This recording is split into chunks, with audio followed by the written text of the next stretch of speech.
What's going on, everybody? Dante Carter here with my man. Attorney Gerald Griggs, Justice Fighter. We're both hosts here at Justice Media, and man, it's taken us a while to do this podcast, not because we didn't want to, but just thinking about what Kobe Bryant meant to the people, to the culture. I mean, this is a guy that I grew up watching. I remember sitting over there watching him take on Iverson when they played in the finals, and being so happy that Iverson took that first game from the big bad Lakers. And them jokers came back them last 4 games and smacked him in the mouth. Well, Kobe and I are the same age. He came out of high school, same time I came out of high school, and just watching him grow into the athlete that he was, and of course being basically the second coming of Michael Jordan, it touched me in a special way. And then to see 2 Sundays ago what happened. It just breaks my heart. I mean, I remember getting a text from my wife and thought she was playing and told her I had to call her back, and I had to go call people that I know with TMZ to confirm it. And then once it was confirmed, it just was we walking around in a daze. So it's just real difficult to deal with right now, knowing that somebody that young, that's still full of life, and in the next stage of his life, being a dad and being an entrepreneur and being a creator, that he's not with us anymore. You know, I think a lot of people get caught up. It's so funny, there are a few articles that I read, and they talked about what Kobe Bryant meant to black men. And then you have the athletes that talk about what Kobe meant to them. But, I mean, what do you think Kobe Bryant meant to just the everyday black male person? I think Kobe just meant what it meant to be exceptional. Kobe came from a basketball family. He was born basically with a basketball in his hand. He was a very smart individual. He would speak multiple languages, and he was a basketball guru. And so to see him come from Lower Merion High School and go right into the NBA, to one of the most storied franchises in the history of the NBA, and then to be successful in 2 different eras of winning championships, not just the Shaq era, but also having the Andrew Bynum and Paul Gasol teams with Metta World Peace. We just saw excellence, and we saw the Mamba mentality. And many people thought Kobe was a little arrogant, but he was not just arrogant; he was just good. And so I think that people are really coming to grips with their own mortality, in that he's only 3 years removed from playing, 3 years removed from scoring 60 points in his last game. 3 years removed from being, if not the best player in the league, one of the top 3. So I mean, it just, as far as basketball is concerned, it meant a lot to black people, black men particularly. And then worldwide, I mean, Kobe was the face of the league internationally, whether that's in China, India, Africa. And so as basketball has become a global game, it meant a lot to the world. And, I think, too, it just reminds us of the complexity of a black man, right? How complex we are as individuals. I think so many times where, even going back as far as, his rape case, what happened, what didn't happen. It's a real example of,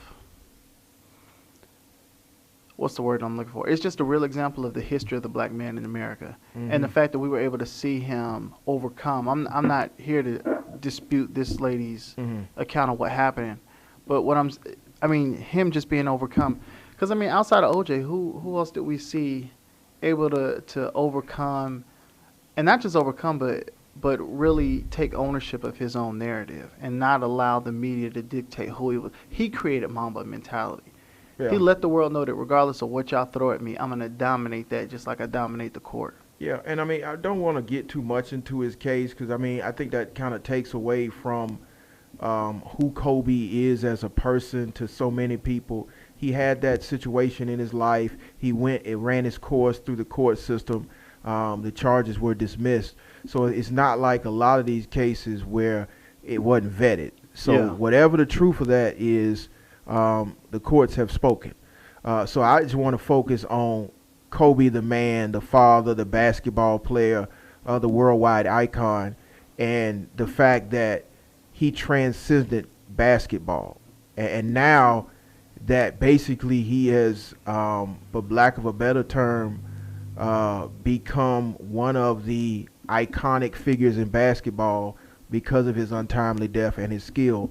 I think that we need to remember him at his zenith and not for the issues that happened in Colorado, because again, if we're talking about proof and facts, the case was dismissed, and so the court system has spoken. Well, and I know the court system has spoken, but it also shows that you can't measure a man by such a small period of his life.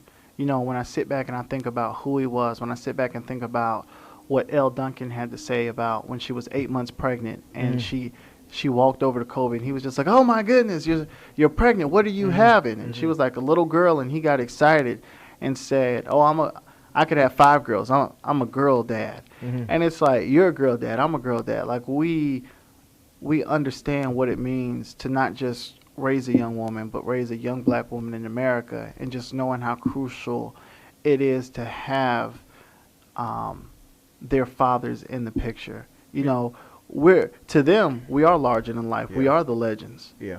And I think that's why it's important to remember the other individuals, particularly Kobe's daughter, who succumbed in such an early age in the helicopter crash. But Kobe embraced the new era of his life and being a father. I think he took it on. I think LeBron put it best. He was the best dad we've seen in the last 3 years. The determination to be as great as he could be. Tonight, we celebrate the kid that came here at 18 years of age, retired at 38, and became probably the best dad that we've seen over the last 3 years, man. And he took ownership in being that strong male role model for his baby girls, particularly Gigi. And we saw her becoming more and more like her father. And so it's just unfortunate, the tragedy that has occurred. And I think that it's redefining what black fatherhood looks like. Because many times we don't even talk about black dads. Well, I mean, we needed this. Let's be honest. We needed this. In the world's eyes, black fathers are non-existent. We don't get the credit when, in fact, we're the most involved group of men. Yeah. The most. You know, and I think that's one of the things that for me just kind of lit me up. I was like, you know, even if it was just for just 1 week, we could sit back and acknowledge black fathers. Yeah. And I think that's the importance of, you know, a lot of somberness around this, but I think the takeaway is that we are finally erasing that narrative of the absent black father, because there are a lot of black dads who are very engaged in their child's life, whether they're with the mother of their child by marriage or by relationship, or they're not. They are still very much involved. And so I appreciate Kobe for, one, being a role model not only to his daughters, but the other young ladies that he was mentoring with his Mamba Academy and all the things he was doing with the foundation. And now leaving a legacy of a larger-than-life black father who was present from the beginning of their lives to, unfortunately, the end of his and the end of one of his children's lives. And so I think his wife put it best, Vanessa put it best in her public statement, that, you know, Kobe was an excellent father, that he was, you know, ever present, and that they lost 2 profound stars too early. And of course the 7 other people that lost their lives as well, our heart goes out to them. But I think this is a seminal moment in American and world history, that people will look back and think, where were you when you heard the news, and then where were you during the mourning period, and how it helped shape your perception of the world and perception of reality moving forward. Yeah, and I think one of the things that I sit back and think about in this time of mourning and in this time of grief is the fact that, you know, his youngest daughters, they'll never be able to know what type of father he really was. They won't have the same experience as his oldest daughter. And so those are the things that kind of hit the hardest, because I think now, at this age, for me, if my daughter, as young as she is, were to lose me at this age, man, what would even be her memory recall of me? And what impact would that have on? Because there's no mistake about it. There is going to be an impact because, whether Vanessa remarries or not, the new man will never be Kobe. That's just the reality of it. And I'm not just talking about basketball presence, but just as her father. That's something that you can't replace. You can help and you can aid her in that process, but you can't replace it. And so those are some of the things that I think about, because it not only did it remind me of my own mortality, but it reminded me that, you know what, Dante, you've got to do your best every day that you're on this earth to make sure that not only you leave memories for your daughter, but you give her a blueprint on how to pick up where I left off. And those are a lot of things that I even think of just going forward. It's just crazy.